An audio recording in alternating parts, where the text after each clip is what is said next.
Students, welcome back to the channel. आज हम लोग स्टार्ट करेंगे फंडामेंटल का सबसे लास्ट टॉपिक पास्ट एडजस्टमेंट। ये लास्ट टॉपिक है ना, और काफ़ी इंपॉर्टेंट है। तो चलिए इसको हम लोग समझते हैं और चैप्टर को हम लोग इंड भी करेंगे। आई होप कि आप लोगों से क्वेश्चंस बन रहे होंगे। मैंने फिर से कहा था और मैं कह रहा हूँ कि अगर आपसे क्वेश्चन नहीं सॉल्व हो रहे हैं, कोई प्रॉब्लम हो रहा है, तो आप कमेंट सेक्शन में उस प्रॉब्लम को डालो। जो भी पॉइंट आपको प्रॉब्लम करता है मैं उसका सॉल्यूशन आप लोगों को जरूर से बताऊंगा। वैसे कोई एग्जाम्पल से रिलेटेड क्वेश्चन लेकर बताऊंगा या फिर उस टॉपिक को डायरेक्ट डील कर दूंगा। ठीक है, तो अगर कोई प्रॉब्लम है तो आप श्योर कमेंट सेक्शन में आप डालो। ठीक है, जो टॉपिक आप पढ़े हो अगर समझ में नहीं आया तो चलिए हम लोग स्टार्ट करते हैं इस टॉपिक को, पास्ट एडजस्टमेंट को। एक्चुअल में यह है क्या, पहले हम लोग समझते हैं। देखिए होता क्या है कि आफ्टर द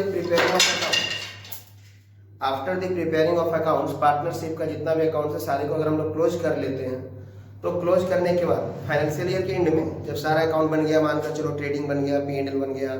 वैसे तो हम लोग 12th क्लास के according P&L appropriation, partners capital, current account, balance sheet ये सब बना लेते हैं। तो ये सारा बनने के बाद अगर बाई मिस्टेक हम लोगों को बाद में पता चले कि बाई मिस्टेक हमसे कुछ एरर हो गया था या ओमिशन हो गया था, है ना, इट मीन्स कोई ट्रांजैक्शन का रिकॉर्ड करना छूट गया था, ठीक है, या मिस्टेक हो गया था, तो ये सारे चीज को अब कैसे ठीक करना है। मीन्स हम लोग अकाउंट्स क्लोज कर चुके हैं, हम लोग पार्टनरशिप फर्म का अकाउंट जो क्लोज हो चुका है। क्लोज होने के बाद अब पता चल रहा है कि हाँ कुछ एरर हो गया है। एरर का मतलब क्या, मानकर चलो इंटरेस्ट ऑन कैपिटल 10% चार्ज करना था, बाय मिस्टेक 8% चार्ज हो गया, या बाय मिस्टेक 12% चार्ज हो गया, यानी हाइयर रेट ऑफ इंटरेस्ट लगा दिए या फिर लोअर रेट ऑफ इंटरेस्ट लगा दिए। सेम प्रोसेस ड्राइंग्स में मिस्टेक कर गया कि ड्राइंग्स पे जितना परसेंट से इंटरेस्ट ऑन ड्राइंग्स को चार्ज करना था उतना चार्ज नहीं करके रेट कुछ और लगा दिए। या फिर हो सकता है इंटरेस्ट ऑन कैपिटल को अलाउड करना भूल गए या इंटरेस्ट ऑन ड्राइंग्स को चार्ज करना भूल गए, ओमिशन हो गया फिर या एरर हो गया। या फिर हो सकता है पार्टनर्स को सैलरी अलाउड करना था, हमने सैलरी अलाउड किया नहीं, हमने इसका कोई जर्नल नहीं पास किया, जिसके कारण ना P&L अप्रोप्रिएशन में वो सैलरी आया, ना पार्टनर्स कैपिटल में गया, और मैंने बुक्स ऑफ अकाउंट्स को क्लोज कर दिया और प्रॉफिट को भी डिस्ट्रीब्यूट कर दिया। अब ये सारा बनने के बाद अगर पता चले तो कैसे ठीक करें। ठीक है, तो देखो इस एरर या फिर ओमिशन को रेक्टिफाई करने का दो तरीका है। एक तो आप सिंगल एडजस्टमेंट एंट्री पास करो, और एक होता है कि आपका जो एरर या ओमिशन हुआ है सारे का सेपरेट आप रेक्टिफाइंग एंट्री पास करो। तो अभी हम लोग सबसे पहले फर्स्ट नंबर पढ़ने जा रहे हैं, where a single adjustment entry is past. Single adjustment entry से कैसे पास्ट एडजस्टमेंट के एरर को या ओमिशन को आप ठीक कर सकते हो। सिंगल एडजस्टमेंट एंट्री, इसके हेल्प से मींस आपको एक ही एंट्री पास करना है और जो भी एरर या ओमिशन हुआ था उसको क्या कर देना है, रेक्टिफाई, बस केवल एक एंट्री। उससे पहले हम लोगों को जानना होगा कि आखिर एरर है तो किस टाइप का एरर था, है ना, उसके कारण कहां पे क्या इफेक्ट पड़ गया था, पहले हमको वो समझना पड़ेगा। ठीक है, उससे पहले हम लोग जानते हैं कि देखो जो भी एरर होगा वो सीधा पार्टनर्स कैपिटल अकाउंट पे इफेक्ट डालेगा और उसका जो क्लोजिंग बैलेंस आएगा उस क्लोजिंग बैलेंस को गलत कर देगा। हमारा मेन टारगेट पास्ट एडजस्टमेंट को पढ़ते टाइम कैपिटल अकाउंट पे होना चाहिए। कैपिटल अकाउंट क्रेडिट बैलेंस होता है, थोड़ा इसके बारे में हम लोग जान लेते हैं। कैपिटल अकाउंट क्रेडिट बैलेंस होता है, अगर कोई आइटम या कोई ट्रांजैक्शन उसको इंक्रीज कर रहा है तो क्रेडिट में जाएगा और डिक्रीज कर रहा है तो डेबिट में।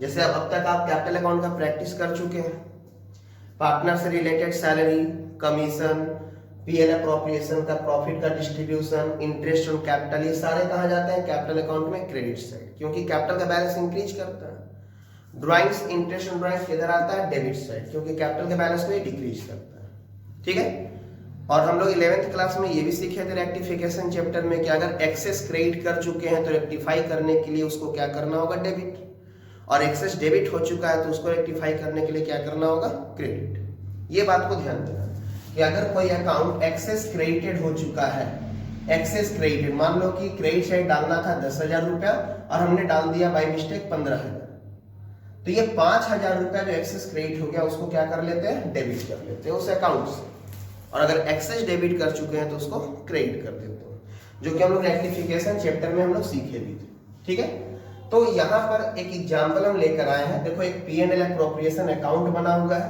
और एक पार्टनर्स कैपिटल अकाउंट बना हुआ है। सपोज कर लेते हैं कि 3 पार्टनर्स था, A, B और C, है ना, उनका प्रॉफिट शेयरिंग रेशियो, देख लो क्वेश्चन हम लिखे नहीं है, बस यहाँ पे समझो कि कैपिटल ए का 1,00,000 रुपया, बी का 60,000 रुपया, सी का 40,000।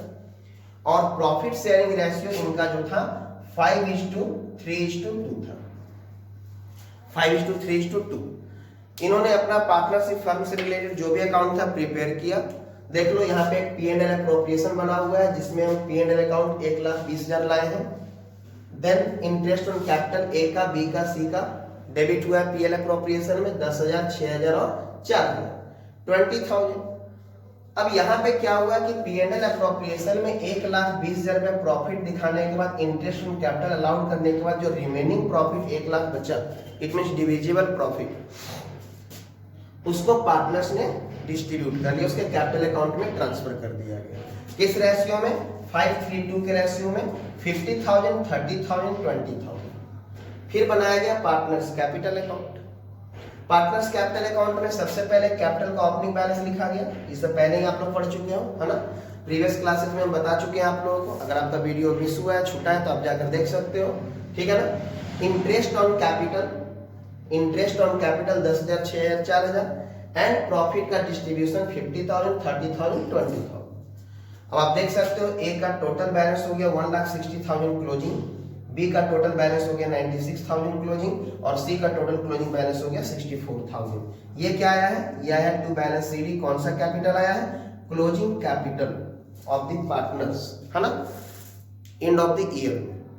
अब सारा बनने के बाद पता चलता है कि एम्प्लॉइज का सैलरी था, ए और बी को सैलरी मिलता ₹500 पर मंथ, ए और बी दोनों को मिलता।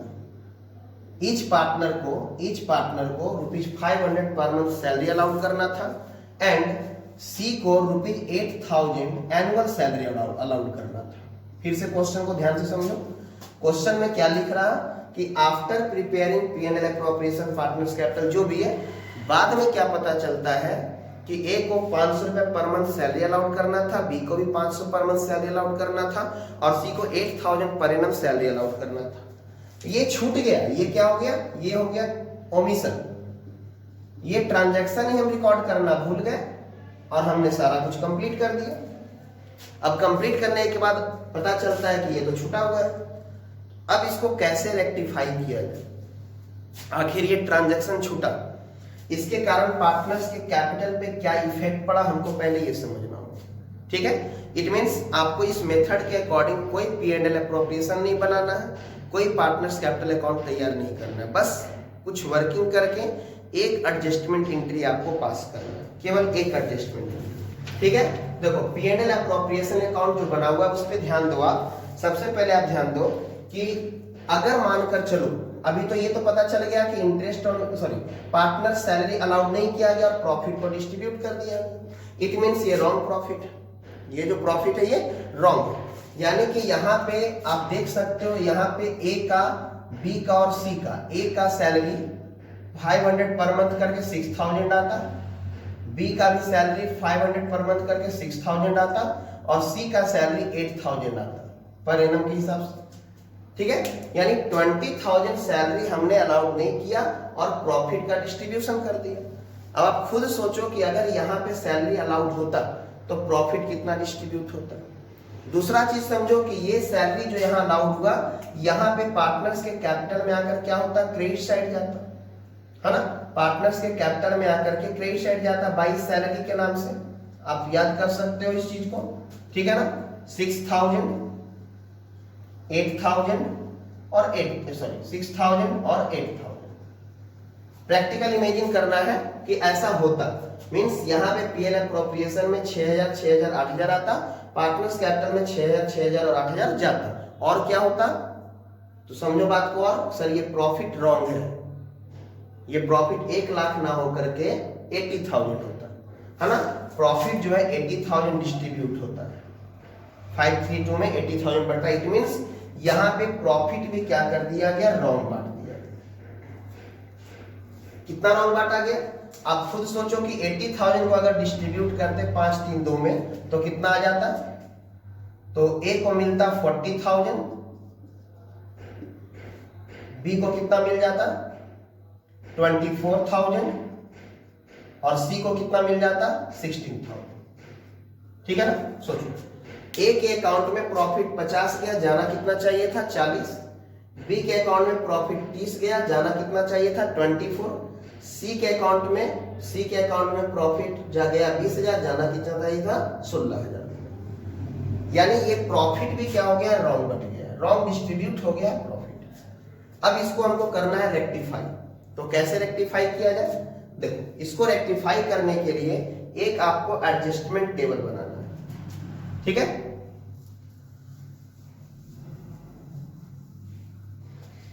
एक एडजस्टमेंट टेबल बनाओगे,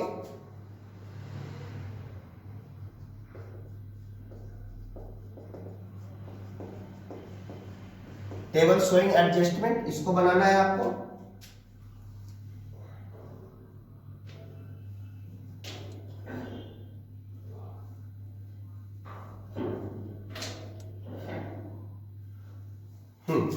टेबल शोइंग एडजस्टमेंट, इसको क्लियर करना है। देख सकते हो आप इस टेबल को अगर हम कैसे बनाएंगे हम, तो सबसे पहले आप ध्यान दो कि हमारे पास 3 पार्टनर्स हैं, ए बी एंड सी, है ना। अब आपको ये सोचना है कि आखिर पार्टनर्स को हम क्या नहीं दे पाए, पार्टनर्स को हम सैलरी अलाउड नहीं कर पाए, जिसके कारण प्रॉफिट 1 लाख डिस्ट्रीब्यूट हो गया, जबकि डिस्ट्रीब्यूट कितना होना चाहिए था 80,000, यानी एक्सेस प्रॉफिट डिस्ट्रीब्यूट हो गया। तो आपको 2 बात सोचना है, एक तो सैलरी अलाउड नहीं किए और दूसरा सैलरी अलाउड नहीं करने के चलते प्रॉफिट का डिस्ट्रीब्यूशन क्या हो गया, ज्यादा। तो पार्टनर्स के कैपिटल अकाउंट में ज्यादा प्रॉफिट क्रेडिट हो गया, तो जितना ज्यादा प्रॉफिट क्रेडिट हुआ उसको हम क्या कर लेंगे, डेबिट कर लेंगे। देखो इसको बनाना कैसे, हम फिर से बोल रहे हैं कि ना ही आपको कोई P&L एप्रोप्रिएशन बनाना है, ना ही कोई पार्टनर्स कैपिटल बनाना है। और क्वेश्चन भी आपका इस तरह नहीं दिया रहा है, क्वेश्चन तो सेंटेंस में ही रहेगा कि 3 पार्टनर्स थे, उनका कैपिटल का कंट्रीब्यूशन है, प्रॉफिट शेयरिंग रेशियो है, इंटरेस्ट ऑन कैपिटल अलाउड किया गया था और प्रॉफिट का डिस्ट्रीब्यूशन कर दिया गया। प्रॉफिट गिवन है 120, without allowing partner salary profit का डिस्ट्रीब्यूशन कर दिया गया। अब इसको आपको रेक्टिफाई करना है। तो देखो सबसे पहले हम समझेंगे कि अगर पार्टनर्स को हम सैलरी अलाउड करते तो पार्टनर्स कैपिटल अकाउंट में वो डेबिट जाता या क्रेडिट जाता, है ना। यानी कि पार्टनर सैलरी, ध्यान दो यहाँ पे पार्टनर सैलरी, ठीक है, यहाँ पार्टिकुलर्स लिख देना। Partner salary means 500 per month ए का था, यानी 6,000 ए के अकाउंट में क्रेडिट होगा, आप यहाँ लिख सकते हो, इंडिकेट कर सकते हो। बी का भी 500 पर मंथ था, 6,000 यहाँ भी क्रेडिट होगा, और सी का 8,000 पर एनम था, यहाँ भी क्रेडिट होगा। आप तीनों में यहाँ क्रेडिट लिख दो या फिर एक बार यहाँ लिख दो, चलेगा। यानी तीनों पार्टनर्स को 6,6 और 8,000 रुपए उनके कैपिटल अकाउंट में क्रेडिट किया जाता, जो कि हम नहीं किए थे।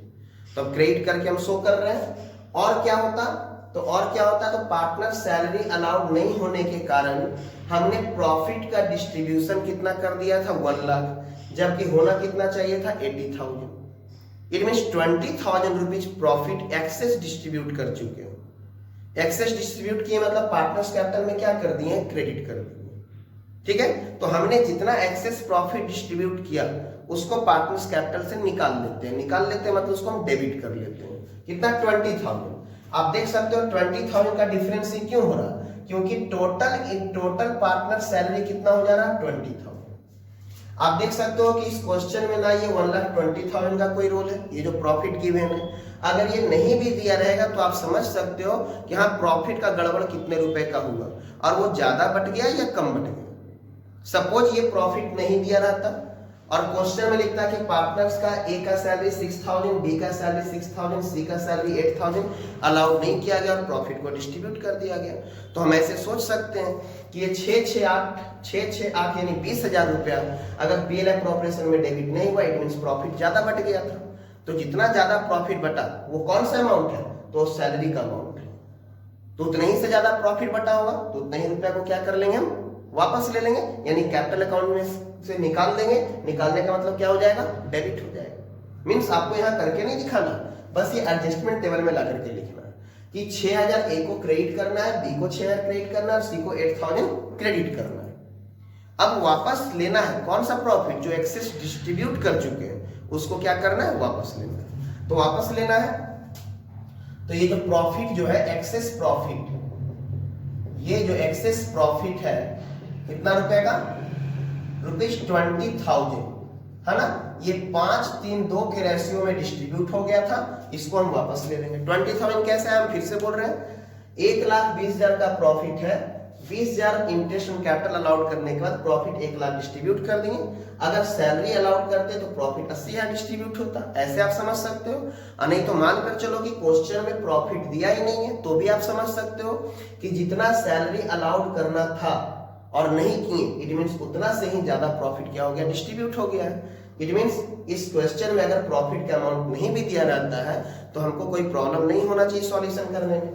6 और 6 8 है, 20,000 रुपया का एक्सेस प्रॉफिट जा चुका है पार्टनर्स के कैपिटल अकाउंट के क्रेडिट में, तो अब उसको क्या करना है, डेबिट करना है। डेबिट करना है तो कितना कितना आ जाएगा, 20,000 को 532 में ही क्यों करेंगे, क्योंकि उतना ही के रेशियो में क्रेडिट हुआ था, तो कितना आ जाएगा ये 10,000, ये डेबिट कर लेंगे।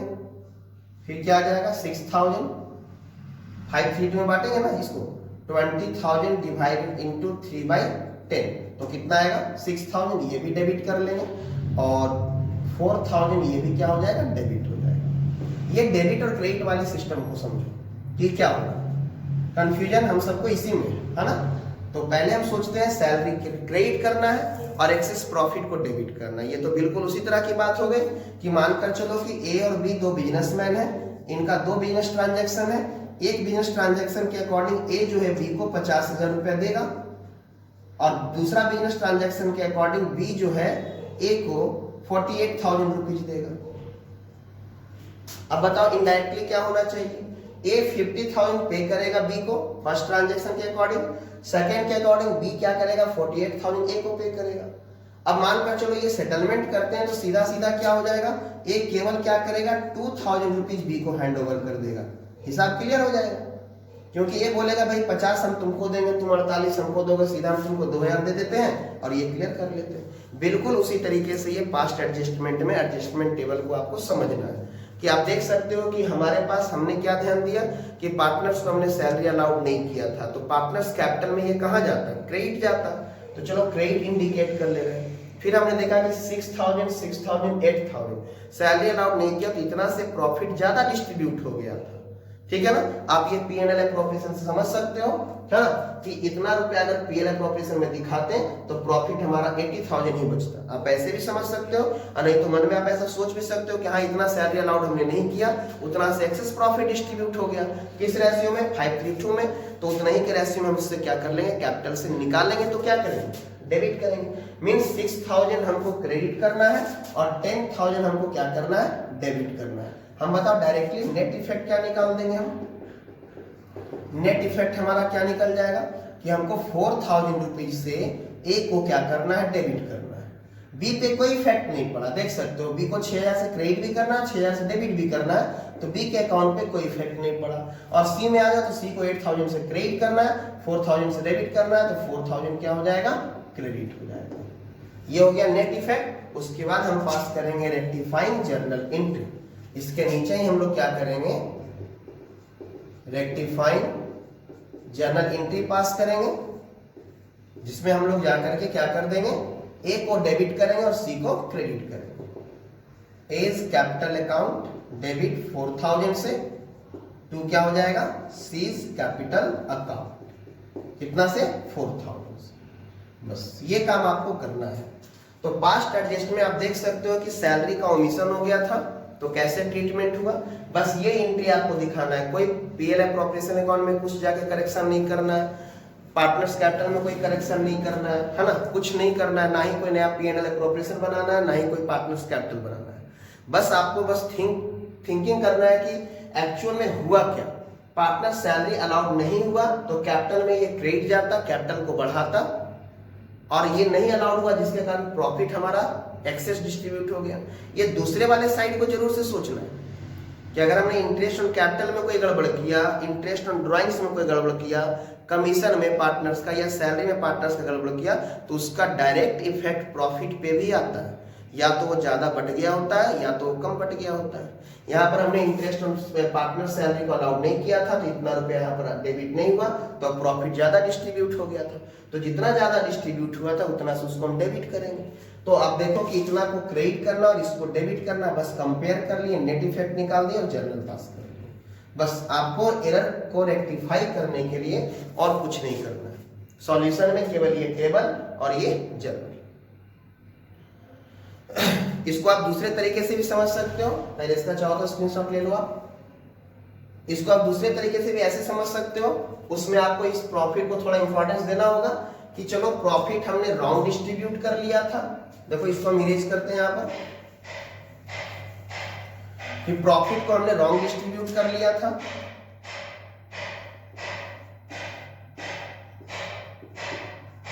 एबीसी प्रॉफिट को हमने रॉन्ग डिस्ट्रीब्यूट किया था, तो इसको वापस ले लेते हैं पहले। यानी जो प्रॉफिट गलत डिस्ट्रीब्यूशन हुआ था 50,000 से डेबिट करो, 30,000 से डेबिट करो और 20,000 से डेबिट करो। अब सैलरी अलाउड करना है कितना रुपया, 6,000 क्रेडिट करो, 6,000 क्रेडिट करो, 8,000 क्रेडिट करो, है ना।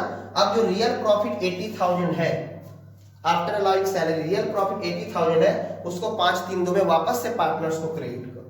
मींस ये 1 लाख रुपया जो रॉन्ग प्रॉफिट डिस्ट्रीब्यूट हो गया था 5-3-2 में, इसको हमने वापस ले लिया तो डेबिट हो गया। फिर सैलरी को हमने अलाउड कर दिया तो कैपिटल को क्रेडिट कर दिया। अब जो एक्चुअल प्रॉफिट डिविजिबल बना है 80,000, उसको 5-3-2 में वापस से क्या करते हैं, क्रेडिट कर देते हैं। कितना आ जाएगा, 40,000 क्रेडिट, 24,000 ये भी क्रेडिट और 16,000 ये भी क्रेडिट। क्यों ये क्रेडिट होगा, क्योंकि ये प्रॉफिट हमको अगले को अब देना है। हमने जो प्रॉफिट दिया था वापस ले लिया, अब ये प्रॉफिट हमको देना है। तो नेट इफेक्ट क्या हो जाएगा, देख लो, सेम आंसर आएगा।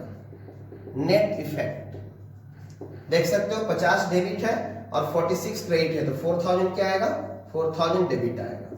देख लो यहाँ, ये 30,000 डेबिट है और ये 30,000 क्रेडिट में, तो ये क्या हो गया, नील हो गया, नो इफेक्ट। ये 20,000 डेबिट है, ये 24,000 क्रेडिट है, तो 4,000 से क्या आ गया, क्रेडिट आ गया।